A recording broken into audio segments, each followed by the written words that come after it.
या मंचावर उपस्थित माधवदादा जमदाडे, आमचे भीमटागर सेनेचे राष्ट्रीय अध्यक्ष दादासाहेब शेळके, गोल्डमॅन आमचे ओंकार दादा, उपस्थित सर्वच सन्माननीय विचारवंत आणि उपस्थित सर्वच बाबासाहेबांच्या लेकरांना माझा क्रांतिकारी जय भीम. आपल्यासमोर मी एक 3 ते 4 मिनिटांकरता उभा आहे. 3 ते 4 मिनिटांमध्ये 2 मुद्दे महत्वाचे मी सांगणार आहे. पहिला मुद्दा जो आहे, या देशामध्ये सर्वात जास्त जे पीडित लोक आहेत ते आम्ही लोक आहोत. सगळ्यात जास्त जे अन्याय होतो आमच्या लोकांवर होत असतो. सगळ्यात बॅकवर्ड जे लोक आहोत आम्ही आहोत. तुम्ही पाहत असाल रोज पेपर काढला की अमुक गावामध्ये बौद्ध लोकांवरती अन्याय झाला अशा प्रकारची बातमी पाहायला भेटते. मोबाईल काढला की लगेच व्हिडिओ पाहायला भेटतो की या गावामधला आमचा झेंडा काढून टाकला, पंचशील ध्वज काढला आणि तिथे लगेच आमचे नेते कार्यकर्ते हजर असतात लोकांना समाजाला न्याय देण्यासाठी. ही जी परिस्थिती आहे देशभरामध्ये आहे. आमच्या लोकांवरती असा वारंवार अन्याय होत आहे. आमच्या बापानं बाबासाहेब आंबेडकरांनी संविधानामध्ये आम्हाला मूलभूत प्रकारचे अधिकार दिलेले आहेत. असा अधिकार दिलेले असताना देखील आमच्यावरती वारंवार असे अन्याय होतात. त्याचं काय कारण आम्ही समीक्षा केली पाहिजे, त्याचं वास्तविक कारण मी सांगण्याचा प्रयत्न करणार आहे. अनेक कारण तुम्ही सांगू शकता, परंतु मेन मुख्य जे कारण आहे, मुख्य कारण आहे की आमच्याकडे दर 5 वर्षाला एक उत्सव येत असतो. आमच्याकडे दर 5 वर्षाला एक उत्सव येत असतो, एक सण येत असतो. तो सण आहे निवडणुकांचा. आणि त्या निवडणुकाच्या सणामध्ये, निवडणुकांच्या बाजारामध्ये आमची किंमत ठरवली जाते. आम्हा लोकांची किंमत ठरवली जाते. किंमत काय असते?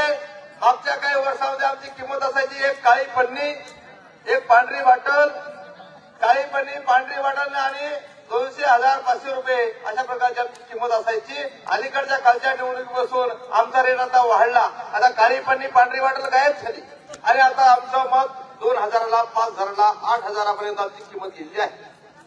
तुमच्या नांदेड जिल्ह्यातल्या बातम्या आहेत. 8,000 मतं, 8,000 रुपये एका मताला दिल्याच्या बातम्या नगरपालिकेच्या निवडणुकामध्ये आम्ही ऐकल्या. अशा पद्धतीने आमची किंमत ठरली जात आहे आणि आम्ही लोक आमचा जो मौलिक अधिकार आहे तो एवढ्या पैशाला विकत आहोत. आमच्या बापानं बाबासाहेबांना आम्हाला सांगितलं की मताचा जो अधिकार आहे तो अधिकार किती किमतीचा आहे. आमच्या आईचं, बहिणीचं दूध जे आहे लक्षात घ्या, ते विकल्या जात नाही. जे मत विकतात ते आपल्या आईचं, बहिणीचं दूध विकतात. अशा प्रकारच्या खालच्या स्तराची ही मत विकण्याची क्रिया आहे असं आमच्या बापानं आम्हाला सांगितलेलं आहे. असं सांगितलं असताना देखील आम्ही लोक दरवर्षी, दर 5 वर्षाला किंवा दर निवडणुकीला आमचा मौलिक अधिकार आम्ही विकत असतो. आणि आमचा अधिकार विकल्यामुळं काय होतंय, जे लोक लायक नाही, असे नालायक लोक सभागृहामध्ये जातात, विधानसभेमध्ये पोहोचतात, लोकसभेमध्ये पोहोचतात आणि आम्ही जे लायक लोक बसलो, लक्षात घ्या, दादासाहेब शेळके यांच्यासारखा लायक माणूस जर संसदेमध्ये असतात, दादासाहेब शेळकेचे व्हिडिओ पहा, ते लगेच कायदे तोडपाड सांगतात. ज्या माणसाला कायदे तोडपाड आहेत असा माणूस जर संसदेमध्ये असता तर आमच्या अन्यायावरती तुझं बोलला असता की नाही बोलला असता? त्या ठिकाणी आमचे हक्काधिकार त्यांनी जीवन ठेवण्यासाठी काम केलं असतं की नाही केलं असतं? लक्षात घ्या, आमच्यासारखे जे लायक लोक आहेत ते आम्ही रस्त्यावरती लढाई लढत आहोत. आणि जे नालायक आहेत, ते नालायक सभागृहामध्ये आहेत. आता नालायक कोण आहेत? तुम्हाला नालायक सांगतो, मी लांब जात नाही. तुमच्या जिल्ह्यामधला एक नालायक आहे. तुमच्या जिल्ह्यामधला नालायक आहे. नांदेड शहरामध्ये 2 मतदारसंघ आहेत, दक्षिण उत्तर. त्यापैकी कोणता दक्षिण का उत्तर मला माहित नाही, पण दक्षिण का उत्तर मधला एक नालायक आमदार महाराष्ट्राच्या विधिमंडळामध्ये आहे. आणि ते काल परवाच काहीतरी त्याचं मी भाषण ऐकलं. त्याला उभं राहून नीट बोलता येणार, तिथं कुणात उच्चार स्पष्ट काढता येत नाहीत. मला फारकत काहीतरी बोलू लागला. जे नालायक आहेत सभागृहामध्ये आहेत. आता नालायक सभागृहात का पोहोचतात त्याचं हे मत विकणं एक कारण आहे. दुसरं एक कारण आहे, दुसरं मी कारण सांगणार आहे, ते म्हणजे आमची प्रवृत्ती आहे. आमच्या लोक भाषणात आमचे गायक आणि आमचे प्रवक्ते सांगत असतात की आमच्या समाजाची प्रवृत्ती कशी आहे, खेकड्यासारखी आहे, पाय उठायची खेकड्यासारखी प्रवृत्ती आहे. उदाहरण तुम्हाला सांगतो, म्हणजे आमच्या समाजाची प्रवृत्ती कशी आहे लक्षात येईल. नालायक लोक सुट्टीवर का बसतात, लायक लोक अशा रस्त्यावरची लढाई का लढत आहे, त्याचं कारण आहे. त्याचं कारण एका उदाहरणातून तुम्हाला सांगतो. एक कुत्र होतं आणि गाढव, दोघांमध्ये शर्यत लागली. कुत्र्यामध्ये आणि गाढवामध्ये शर्यत लागली की आता इथून जे पहिल्यांदा नांदेडला पोहोचल, आपल्या तुमच्यात काय गाव आहे, शिवपुरी मधून चिकाळ्यातून जे पहिल्यांदा नांदेडला पोहोचल तो या नांदेड जिल्ह्याचा राजा बनल, म्हणजे इकडा खासदार बनल. दोघांमध्ये शर्यत लागली, दोघं पळायला लागले. पळत असताना आता इकडे गेलं की पहिलं गाव लागलं. इकडे गेलं पहिलं गाव कोणतं आहे? मोठा आता अर्धापूर गाव आहे. पहिलं गाव लागलं अर्धापूरला गेल्यानंतर त्या ठिकाणी कुत्र्याचे पाहुणे भाऊकी भेटले गावात गेले की. आता तुम्हाला माहित आहे की कोणत्याही गावामध्ये नवीन कुत्र आलं की काय होत आहे? नवीन कुत्र गावात आलं की कौंडाळ लागते. तिथल्या गावातले कुत्रे या कुत्र्याला भुकतात आणि म्हणून दोघांमध्ये शर्यत लागली होती गाढवामध्ये आणि कुत्र्यामध्ये. कुत्रा आणि गाढव दोघं पळाले.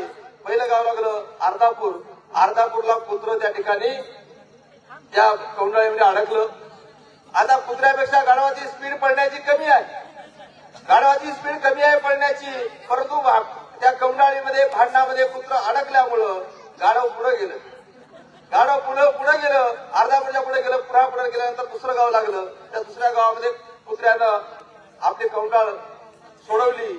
आपल्या भाऊकीतून त्या भांडणातून बाहेर निघलं, पळालं. पुन्हा गाढवाच्या पुढे गेलं. पुन्हा पुढच्या गावामध्ये पुन्हा त्याचे नातेवाईक पुन्हा भाऊकी भेटली आणि भाऊकी संघ पुन्हा कौंडाळ लागली, भांडणं लागली. पुन्हा कुत्र भाऊकीमध्ये त्या भांडणामध्ये अडकलं आणि गाढव पुढे गेलं, नांदेडला पोहोचलं आणि इकडे खासदार बनलं, आमदार बनलं, राजा बनलं आणि आमचे भांडणं इकडेच कौंडाळी आपसात खेकड्याचे पाय ओढावण्याचे कार्यक्रम आमचे सुरू आहे. दोन कारण आहेत आमच्या या सगळ्या परिस्थितीसाठी. एक आहे आम्ही आमचा मताचा अधिकार विकतो आणि दुसरा एक आमची प्रवृत्ती आहे. हे जर आम्ही दोन गोष्टींमध्ये सुधारणा केल्या तर या नांदेडमधला खासदार अशोक चव्हाणांनाही आम्ही ठरून कोण होणार आहे ते लक्षात घ्या. किंवा तुमच्या इकडचा कोणी इकडे जो खासदार असेल हिंगोलीचा नागेश पाटील आष्टीकर किंवा अजून कोणता जर असा खासदार असेल ते खासदार कोणता पाटील नसणार आहे. जर आम्ही ठरवलं दोन गोष्टींचा निर्णय घेतला, खेकड्याची प्रवृत्ती जर आम्ही सोडली आणि मताचा अधिकार विकायचा नाही जर आम्ही निर्णय घेतला तर पुढचा खासदार दादासाहेब शेळके मताचा जमदाडे असं लक्षात घ्या. म्हणून आम्हाला याच्यामध्ये काहीतरी बदल करावा लागेल.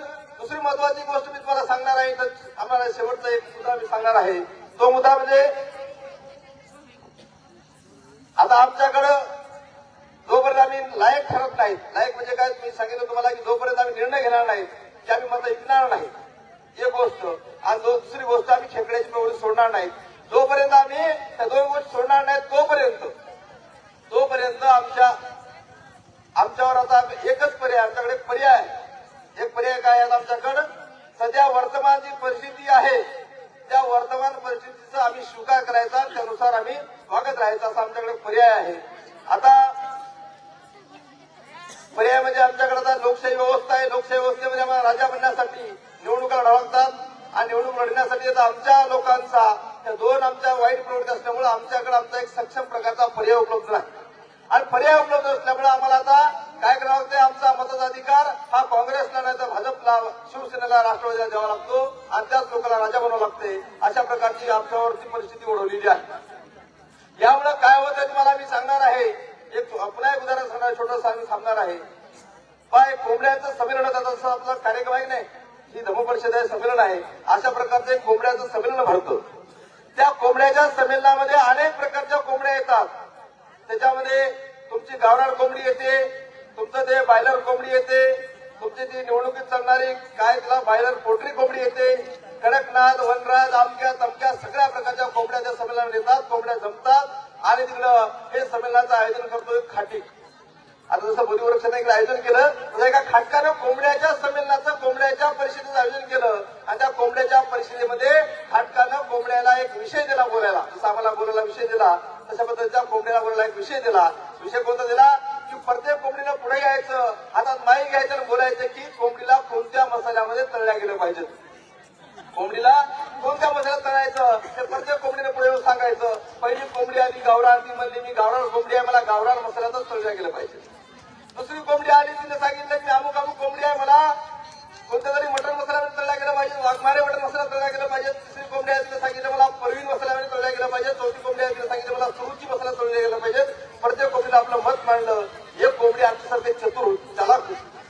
एक कोंबडी आमच्यासारखी चतुर होती, ती चालाक कोंबडी पुढे आली, खाटकाला म्हणाली खाटीक दादा असं होणार नाही का, खाटीक दादा असं होणार नाही का की आम्हाला कापण्यात जाऊ नये, म्हणजे तळविण्याचा विषय राहणार नाही. खाटकाला सांगितलं कोंबडी बाई कापण्याचा निर्णय झालेला आहे, फक्त तुझ्या हातात एकच गोष्ट आहे. कोणती आहे? फक्त कोणत्या मसाल्यात तळल्या जायचंय तेवढं सांगायचं. या पद्धतीनं आमचं मरण अटळ आहे, आम्हाला मार खाणं अटळ आहे. आमच्या हातात फक्त एकच गोष्ट आहे की काँग्रेसच्या हाताने मार खायचा आहे. का भाजपच्या हाताने मार खायचा एवढंच आमच्या लोकांच्या हातामध्ये आजच्या काळामध्ये आहे. कारण आम्ही जोपर्यंत त्या नांग्याची ओढण्याची खेकड्याची प्रवृत्ती सोडणार नाहीत आणि मतविकास अधिकार सोडणार नाहीत तोपर्यंत आमच्याकडे एकच पर्याय आहे. आम्ही 5 वर्ष काँग्रेसचा मार खायचा आणि नंतर पुन्हा 5 वर्ष संपलं की भाजपचा मार खायचा. आरटून पलटून मार खाण्याशिवाय आमच्याकडे कोणताही पर्याय नाही. जर या सगळ्या पद्धतीत तुम्हाला बाहेर यायचं असेल तर अशा या धर्मपरिषदेच्या या मोठ्या कार्यक्रमाच्या माध्यमातून आम्ही लोक निर्णय घेतला पाहिजे, एकत्र निर्णय घेतला पाहिजे आणि आम्ही आमचा स्वतःचा सक्षम पर्याय देण्याचा प्रयत्न केला पाहिजे. आमचा माणूस पडला तर पडला, त्याला 4 का मतं पडणार पण आमचा मतदान त्याला दिलं पाहिजे. कोणत्या दुसऱ्या पक्षाच्या माणसाच्या सोबत आम्ही उभं राहू नये अशा प्रकारचे अपेक्षा व्यक्त करतो. थांबतो. जय हिंद, जय भारत.